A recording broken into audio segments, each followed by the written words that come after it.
Hi friends, केम छो?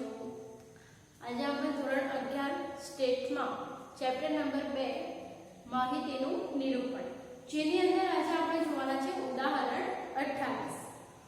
હવે ઉદાહરણ 28 પર જતા પહેલા આપણે થોડી રિવિઝન કરીએ.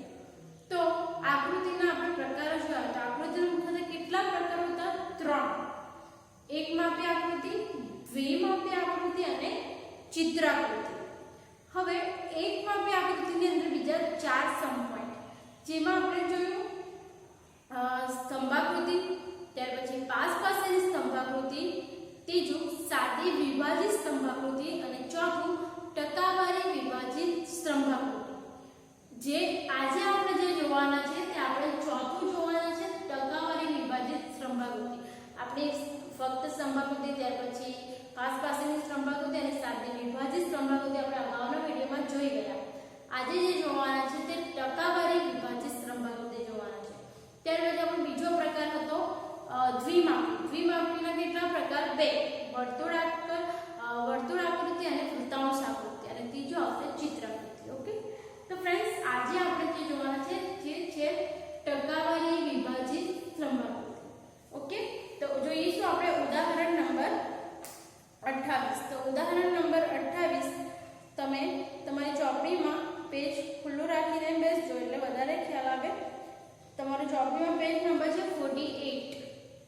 હવે એમ કીધું છે કે ઉદાહરણ 28 માં રકમ છે કે ઉદાહરણ 27 માં આપેલ બે કુટુંબોના ખર્ચની માહિતીની સરખામણી કરવા માટે યોગ્ય આકૃતિ દર્શાવો. શું કીધું છે કે ઉદાહરણ 27 માં જે બે કુટુંબોના ખર્ચની માહિતી આપી છે તેની સરખામણી કરવાની છે. તો ફ્રેન્ડ્સ આપણે અહીંયા ઉદાહરણ 27 ની રકમ મેં ઓલરેડી લખેલી છે. હવે અહીંયા એવું કીધું છે કે બે કુટુંબોને જે ખર્ચની વિગતો આપી છે એની સરખામણી કરવાની છે. તો જ્યારે સરખામણી કરવાની હોય ત્યારે આપણે એને ટકામાં વિભાજિત કરવું પડે અને ત્યાર પછી આપણે એની વિભાજિત રેખા શોધીશું અને ત્યાર પછી આપણે એના આલેખ જોઈશું. ઓકે, એટલે જ્યારે પણ કોઈ પણ વસ્તુની સરખામણી કરવાનું કહે તો ત્યારે તમારે કઈ આકૃતિ કરવાની રહેશે? ટકાવારી વિભાજિત સ્તંભાકૃતિ. હવે ટકાવારી વિભાજિત સ્તંભાકૃતિમાં પણ થોડી તમારે ગણતરી કરવાની રહેશે. જે રીતે તમે સાદી વિભાજિતમાં કરી હતી એ રીતે આમાં પણ થોડી ગણતરી કરવાની છે. પહેલા આપણે ગણતરી પર જઈએ, ત્યાર પછી હું તમને સમજાવીશ કે સાદી વિભાજિત અને ટકાવારીમાં શું ડિફરન્સ છે. તો જોઈએ, સૌપ્રથમ આપણે જે ઉદાહરણ 27 માં જોયેલો તો સાદી વિભાજિત સ્તંભાકૃતિ, તેમાં આપણે ખર્ચ લીધેલું, કુલ ખર્ચ 18,000 હતું. તો આપણે આ રીતે કરેલું હતું. હું તમને એક બતાવું છું. 18,000 વિભાજિત રેખા આ રીતે શોધેલી. 18,000 - 8,100 જે આવે તે. ત્યાર પછી જે રકમ આવે તે રકમમાંથી આપણે 2700 બાદ કરેલા હતા. જે રકમ આવે તેમાંથી 2880 બાદ કરેલા અને આ રીતે વિભાજિત રેખા શોધી અને ત્યાર પછી આપણે ડાયરેક્ટ આકૃતિ પર ગયેલા હતા. આ આટલું હતું. ત્યાર પછી આજે જે જોવાના છે તેમાં એમ છે કે ટકાવારી વિભાજિત. તો ટકાવારી વિભાજિત છે એટલા માટે ટકા હંમેશા એના પર ગણાય 100. એટલા માટે જ્યારે ટકાવારી વિભાજિત પૂછાય તો તમારે વચ્ચે ફક્ત આ ટકાવારીનું છે તે ફક્ત એડ કરવાનું રહેશે, બાકી બધું આગળ જોવું. હવે ટકાવારી હંમેશા કેના પર ગણાય? 100 પર. એટલે ટકાવારી વિભાજિતમાં હંમેશા ટોટલ કેટલું આવવું જોઈએ? 100. આટલું ક્લિયર? આગળ એટલે પહેલા આટલું 100 તો લખી દેવાનું. હવે ટકાવારી કેવી રીતે શોધવાની છે? તો ફ્રેન્ડ્સ સૌપ્રથમ આપણે શું કરીશું? કુલ ટોટલ કેટલું છે કુટુંબનું? કુલ ખર્ચ કેટલો છે? 18,000. એટલે 18,000 સોરી ખરાબ કુટુંબ એનો ખરાબ પર કેટલો ખર્ચ થાય છે? 8,100. ટોટલ ખર્ચ એનો કેટલો છે? 18,000 ગુણ્યા ટકા શેના પર ગણાય? 100 પર. એટલે ગુણ્યા તમારે કરવાના છે 100 એટલે તમને મળશે 45. ખ્યાલ આવી ગયો? એ જ રીતે કપડા પાછળ કુટુંબે કેટલા ખર્ચે છે? તો 2700 છે તો કુલ ખર્ચ કેટલો? 18,000 ગુણ્યા 100 એટલે તમારો જવાબ આવશે 15.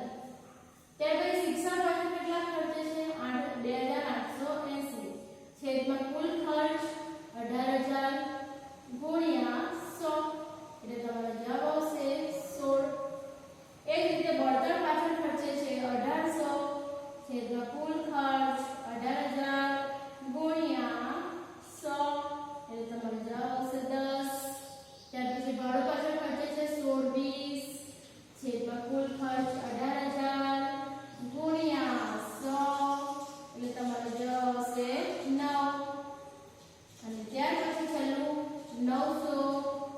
છેદમાં કુલ ખર્ચ 18,000 ગુણ્યા 100 તમારો ખર્ચ આવશે 5. ખ્યાલ આવી ગયો? તો ફ્રેન્ડ્સ શું કર્યું આપણે?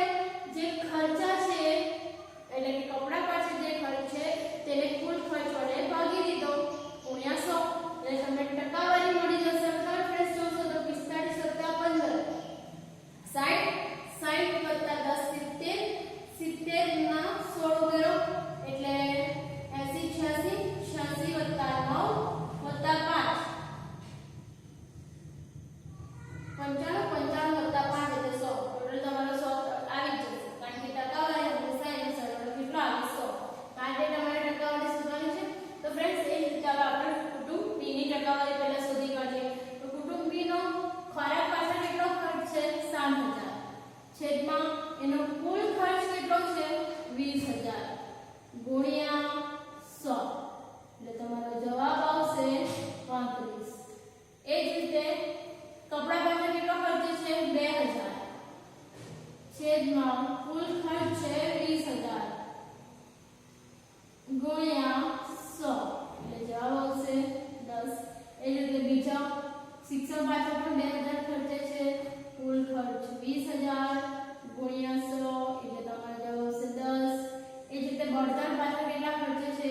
3,000 છેદમાં કુલ ખર્ચ 20,000 ગુણ્યા 100 એટલે જવાબ આવશે 15.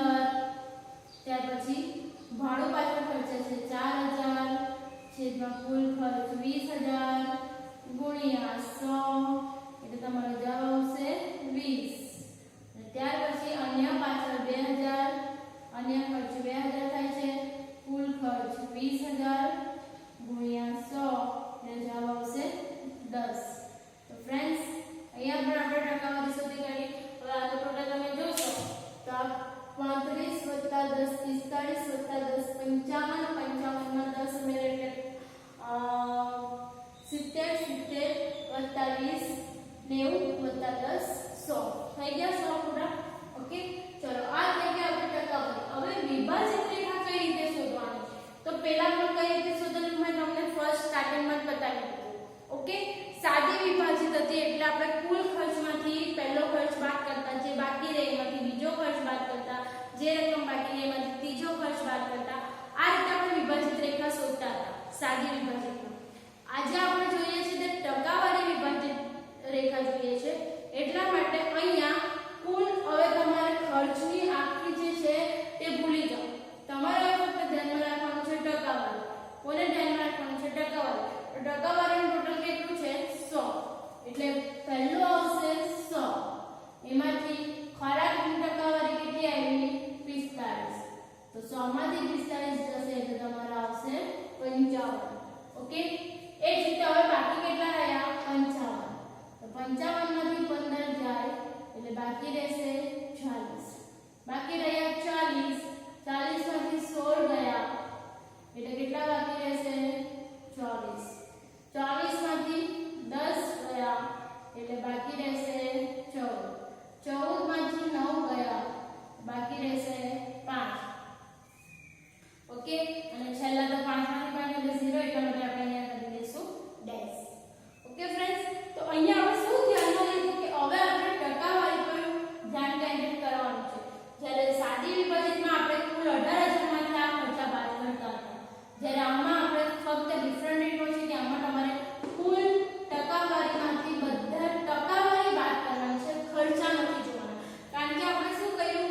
ખર્ચાને ટકાવારીમાં ફેરવી દીધા. ઓકે એટલે ટકાવારી કુલ 100 માંથી આપણે બધી ટકાવારી બાદ કરતા જશું. ઓકે ફ્રેન્ડ તો એ જ રીતે હવે આપણે કુટુંબ B નું શોધીશું. કુટુંબ B નું પણ ટકાવારી તો 100 જ આવશે.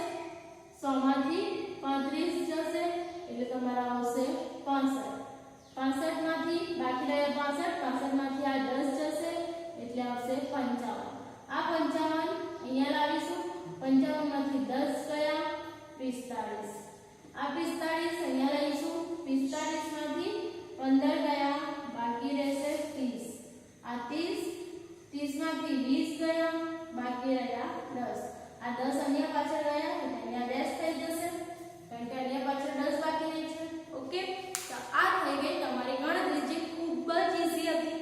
જો જો તમે સાદી વિભાજિત સ્તંભાકૃતિનો વિડિયો જોયો હોય તો તમને આ 100% આવડશે.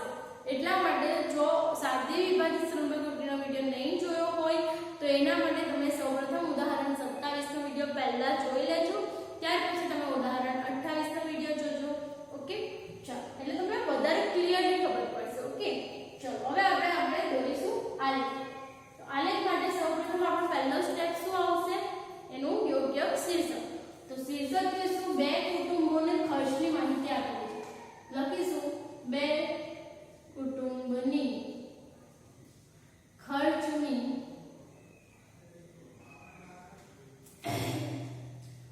માહિતી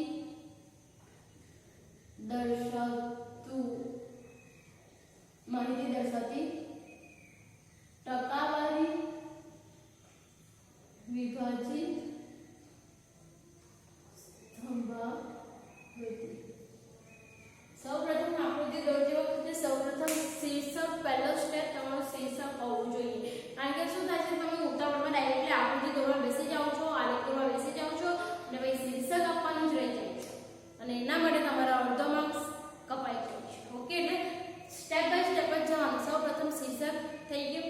હવે આપણે x અને y રેખા દોરીશું. તો x અને y રેખા દોરીએ.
બંને સ્તંભની જે લંબાઈ છે તે હંમેશા સરખી જ આવશે.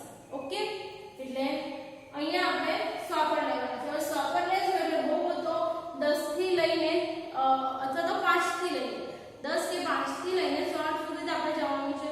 તો અહીંયા આપણે લઈશું 10 કારણ કે આપણે 5 નું લઈશું તો કદાચ મે બી તમારા આલેખ પેપર પર નહીં આવે. જોઈ લેવાનું, જો આવી જાય તો એ રીતે લખજો અને નહીં આવે તો 10% આપણે લઈશું. ફિલહાલ હું અત્યારે મારી પાસે જગ્યા એટલે છેલ્લા હું 10% લઉં છું.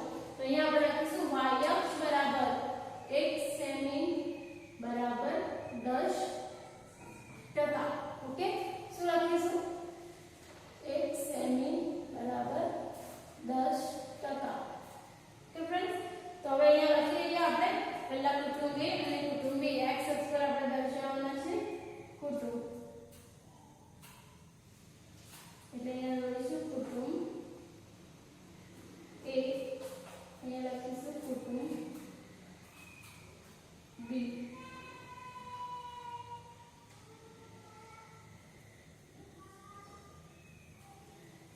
તો સૌપ્રથમ આપણે કુટુંબ A અને કુટુંબ B નું જોઈ લઈશું અને y અક્ષ પર જોઈશું. y અક્ષ પર દર્શાવવાનો છે ખર્ચ. હવે ખર્ચની ટકાવારી દર્શાવવાના છે એટલા માટે અહીંયા લખીશું ખર્ચની ટકાવારી. કેટલા લીધા છે? 1 સેન્ટીમીટર બરાબર 10. તો આપણે સ્ટાર્ટ કરીશું. 1 10, 20, 30, 40, 50, 60, 70, 80, 90 ને 100. તો આ આપણા થઈ ગયા છે 10 થી 100, 10 થી 100% સુધી. હવે પહેલા તો કુટુંબી અને કુટુંબીના આપણે સ્તંભ જોઈ લઈએ. બરાબર, કુટુંબીનો સ્તંભ બંનેના જોઈ લો 100% જ આવશે, એટલે બંનેના સ્તંભ સરખા જ આવશે. એટલે પહેલા તો આપણે 100 પર લાઈન દોરી દઈએ.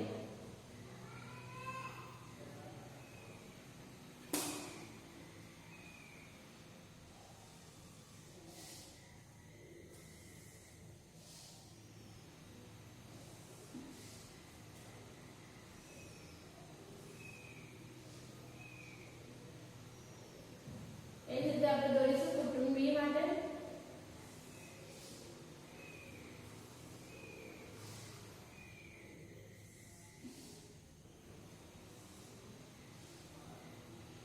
આ થઈ ગયું કુટુંબી. ઓકે,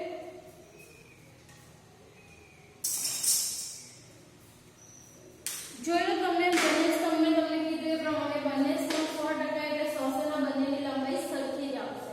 હવે ફ્રેન્ડ્સ શું કરવાનું છે, તો ખાસ હવે તમારે વિભાજિત રેખા આપણે દોરવાની છે. તો વિભાજિત રેખા દોરવા માટે આપણે વિભાજિત રેખાનું જ ખાનું આપણે ફક્ત જોવાનું છે. હવે તમે આ ખર્ચ અને ટકાવારીનું ખાનું ભૂલી જાઓ. હવે ફક્ત તમારે કયું ખાનું જોવાનું છે, આ વિભાજિત રેખાનું ખાનું જોવાનું છે. ઓકે, તો પહેલું છે આપણે કુટુંબ એનું પહેલા બતાવી. તો કુટુંબ એનું છે 55. તો 100 થી લઈને 55 સુધીનો કેટલા ખર્ચ થાય છે ખોરાક, એટલે 55 એટલે આ 50 ની વચ્ચે આવશે. એટલે અહીંયા આપણે વિભાજિત રેખા દોરી દઈએ 55 અને કહીશું આપણે વિભાજિત રેખા. ત્યાર પછી આવશે કપડાના 40, 55 થી લઈને 40 સુધી, એટલે આ થઈ ગઈ 40. ત્યાર પછી આવશે 24, 20 ની થોડી ઉપર લઈશું, 14, 10 ની ઉપર, અને ત્યાર પછી 5 એટલે 10 ની પાછળની વચ્ચે. તો આ જે પણ આપણે દોરી તેને કહીશું આપણે વિભાજિત રેખા. એ જ રીતે હવે આપણે કુટુંબીનું જોઈએ. તો પહેલા છે 65 એટલે 100 થી લઈને 65 સુધી, એટલે આ થઈ ગઈ 65. ત્યાર પછી 55 એટલે આ જ રેખા આવશે આપણી. ત્યાર પછી 45, 30 અને 10.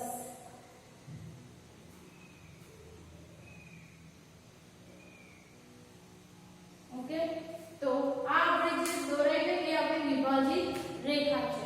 ઓકે, ચાલો હવે આને આપણે દર્શાવી તો દીધી, પણ ખોરાકનું કયું છે, બળતણનું કયું છે, આ રીતે દોરશું તો ખબર નહીં પડે કઈ રીતે ખોરાકનું છે, કયું બળતણનું છે. ઓકે, શિક્ષણ પાછળ કેટલા ખર્ચાય છે એ બધું કઈ ક્લિયર નહીં થશે. એટલા માટે આપણે એને થોડા ચિહ્ન આપીને એને અલગ ડિવાઈડ કરવાનું. વિભાજિત રેખા વિભાજન કરો એટલે આમાં આપણે થોડા ચિહ્ન અલગ અલગ આપીને આપણે એનું વિભાજન કરી દઈશું. તો ફર્સ્ટ આપણે બતાવવું પડશે કે આપણે એમાં કયું બતાવીએ છીએ. તો પહેલું જે છે તે આપણે દર્શાવીશું ખોરાક, ત્યાર પછી છે કપડાં, ત્યાર પછી શિક્ષણ, બળતણ,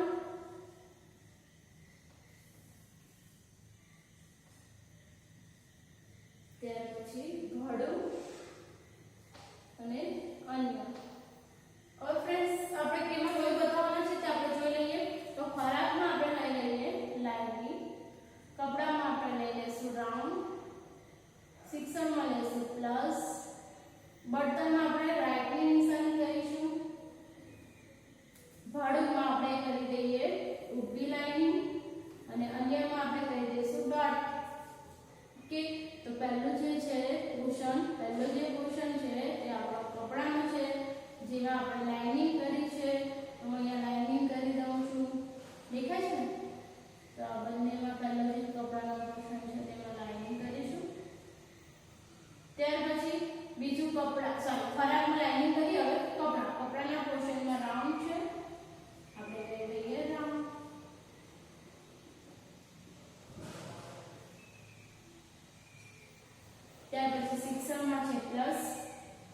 બીજો જે પોર્શન છે તે શિક્ષણનો છે.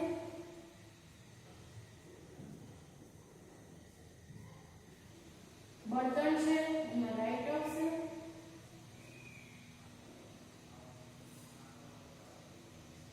ભાડું છે એમાં ઉપરી લાઈનિંગ લીધી છે.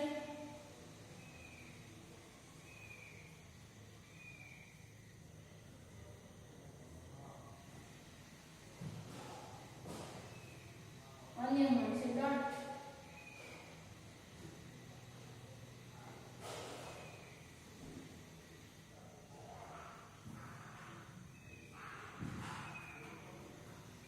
ઓકે ફ્રેન્ડ્સ, તો જોઈ લો હવે કેટલું સરસ દેખાશે. કેમ? તમે સમજી લો કે એવું છે કે શિક્ષણનું પોર્શન કયું છે તો શિક્ષણ વાળું પ્લસ તો આ બંને શિક્ષણના પોર્શન છે તમે ક્લિયરલી ફટાફટ કહી શકો. અન્ય માટે કયું છે તો આ ડોટ વાળું છે તે અન્યનું છે. કપડા માટે તો આ રાઉન્ડ વાળું છે તે કપડાનું છે. ખ્યાલ આવી ગયો? તો આ રીતે તમે ક્લિયરલી એને અલગ અલગ વિભાજિત કરી શકશો કે આ આનું પોર્શન છે ને આ આનું પોર્શન છે. ઓકે, એટલા માટે આખા આલેખ દોરાઈ ગયા પછી એને આપણે અલગ અલગ ચિહ્ન વડે એને આપણે ડિવાઈડ કરી નાખીશું. ઓકે ફ્રેન્ડ્સ, તો આઈ થિંક તમને બધાને ખૂબ જ ગમ્યો હશે. સરળ રીતે તમને ખબર પણ પડી ગઈ હશે. અને ખાસ ધ્યાન એ રાખજો કે બધા સ્ટુડન્ટ અમે જોઈએ છે ત્યાં સુધી આ જે ચિહ્ન કરવાનું હોય ને એમાં બહુ જ વાર લાગે અને એવા ચિહ્ન કરે ને કે એને જે મીન્સ કે કરતા કરતા એટલી બધો ટાઈમ અંદર જતો રહે. એટલે ચિહ્નો હંમેશા એવા લો કે તમારા ફટાફટ થઈ જાય. જેમ કે આ લાઇનિંગ વાળું ચિહ્ન લઈ જાઓ એટલે ફટાફટ આપણું પતી જાય. ઓકે, અમુક તો એટલા નાના નાના ચિહ્ન લેશે અને પછી ટાઈમ એમાં વેસ્ટ કરે કારણ કે મજા આવે